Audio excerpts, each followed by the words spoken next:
L'histoire d'Abraham. Intro. Salut à tous, bienvenue sur Maison de la prière de la foi.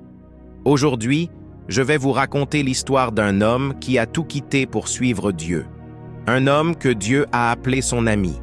Une histoire de foi, de promesses et de miracles. Si vous n'êtes pas encore abonné, abonnez-vous maintenant à Maison de la prière de la foi. Envoyez vos cœurs. Allons-y. Acte 1. L'appel de Dieu. Son nom était Abram. Il vivait à Ur, en Chaldée, avec sa femme Saraï. Ils étaient âgés et n'avaient pas d'enfants. Un jour, Dieu lui parle. « Va-t'en de ton pays, de ta patrie et de la maison de ton père, vers le pays que je te montrerai. Je ferai de toi une grande nation, et je te bénirai. Toutes les familles de la terre seront bénies en toi. » Imaginez, Dieu lui demande de quitter tout ce qu'il connaît, sa famille, son confort, sa sécurité, pour aller vers un pays qu'il ne connaît même pas. Mais Abram obéit. À 75 ans, il part avec sa femme Saraï et son neveu Lot.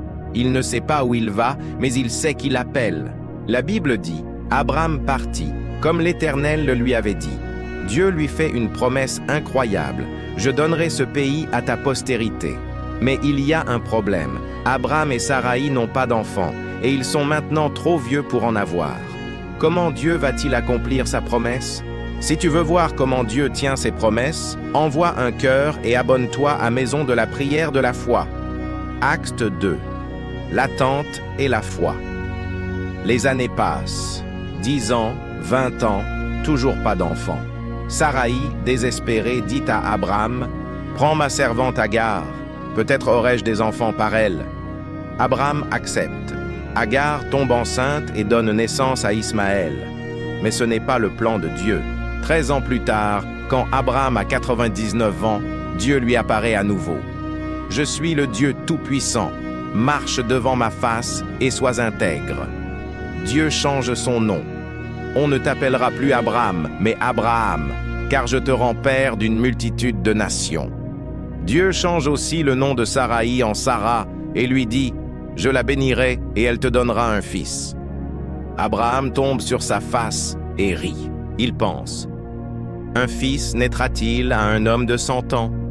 Et Sarah, âgée de 90 ans, enfantera-t-elle? » Mais Dieu dit « Y a-t-il rien qui soit étonnant de la part de l'Éternel? L'année prochaine, Sarah aura un fils. » Un jour, 3 hommes visitent Abraham. L'un d'eux est l'Éternel lui-même. Sarah écoute derrière la tente quand il parle du fils à venir. Elle rit intérieurement. Dieu dit, « Pourquoi Sarah a-t-elle ri? Y a-t-il rien qui soit étonnant de la part de l'Éternel? » Quand tu penses que c'est impossible, Dieu dit, « Rien n'est trop difficile pour moi. » Tu crois au miracle de Dieu? Abonne-toi à Maison de la prière de la foi et envoie tes cœurs. Acte 3, la naissance du miracle, et Dieu tient sa promesse. À 90 ans, Sarah tombe enceinte et donne naissance à un fils. Abraham a 100 ans quand son fils naît. Il l'appelle Isaac, qui signifie « il rira ». Sarah dit « Dieu m'a fait rire, quiconque l'apprendra rira avec moi. » Qui aurait dit à Abraham que Sarah allaiterait des enfants? Après 25 ans d'attente, la promesse s'accomplit. Isaac grandit et devient la joie de ses parents. Mais un jour, Dieu teste la foi d'Abraham de la manière la plus difficile. Dieu lui dit, « Prends ton fils, ton unique, celui que tu aimes, Isaac, et va-t'en au pays de Morija. Là, offre-le en holocauste sur l'une des montagnes que je te dirai. » Abraham est déchiré. Isaac est le fils de la promesse. Comment Dieu peut-il accomplir ses plans si Isaac meurt? Mais Abraham fait confiance à Dieu. Tôt le matin, il part avec Isaac vers la montagne. Isaac demande « Mon père, voici le feu et le bois. Mais où est l'agneau pour l'holocauste? » Abraham répond avec foi « Mon fils, Dieu se pourvoira lui-même de l'agneau pour l'holocauste. » Ils arrivent au lieu. Abraham bâtit un autel, lie son fils et lève le couteau. Mais au moment crucial, l'ange de l'Éternel crie « Abraham, Abraham, n'avance pas ta main sur l'enfant. Je sais maintenant que tu crains Dieu, puisque tu ne m'as pas refusé ton fils, ton unique. Abraham lève les yeux et voit un bélier retenu par les cornes dans un buisson. Il offre le bélier à la place d'Isaac. Dieu a pourvu. Aste 4. L'héritage d'Abraham. Dieu dit à Abraham, « Parce que tu as fait cela et que tu n'as pas refusé ton fils, ton unique, je te bénirai et je multiplierai ta postérité comme les étoiles du ciel et comme le sable qui est sur le bord de la mer. Toutes les nations de la terre seront bénies en ta postérité. » Abraham vit jusqu'à 175 ans. Il voit Isaac se marier, il voit ses petits-enfants. De lui naissent les Israélites, le peuple de Dieu, et de sa descendance vient Jésus-Christ, le Sauveur du monde. La promesse de Dieu à Abraham s'accomplit à travers les siècles. La Bible appelle Abraham le père de tous ceux qui croient.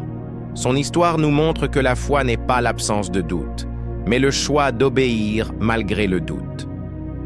Conclusion. L'histoire d'Abraham nous enseigne des vérités puissantes. Dieu appelle des gens ordinaires. Abraham n'était pas parfait, mais il a répondu à l'appel de Dieu. Dieu peut utiliser aussi. L'obéissance vient avant la compréhension. Abraham est parti sans savoir où il allait. Parfois, il faut obéir à Dieu même sans tout comprendre. Les promesses de Dieu prennent du temps. Abraham a attendu 25 ans pour voir Isaac. Mais Dieu tient toujours ses promesses. Rien n'est impossible à Dieu. Un couple de 90 et 100 ans a eu un enfant. Ce qui est impossible aux hommes est possible à Dieu. Dieu pourvoit toujours. Sur la montagne, Dieu a pourvu un bélier. Dieu a toujours une solution. Alors aujourd'hui, je te dis, Dieu peut encore agir dans ta vie. Ce n'est pas fini. Peut-être que tu attends une promesse depuis longtemps. Continue de croire. La grâce de Dieu est disponible pour toi. Il est le Dieu de l'impossible. Abonne-toi à Maison de la prière de la foi. Envoie tes cœurs et partage cette vidéo pour encourager quelqu'un aujourd'hui. Que Dieu vous bénisse comme il a béni Abraham.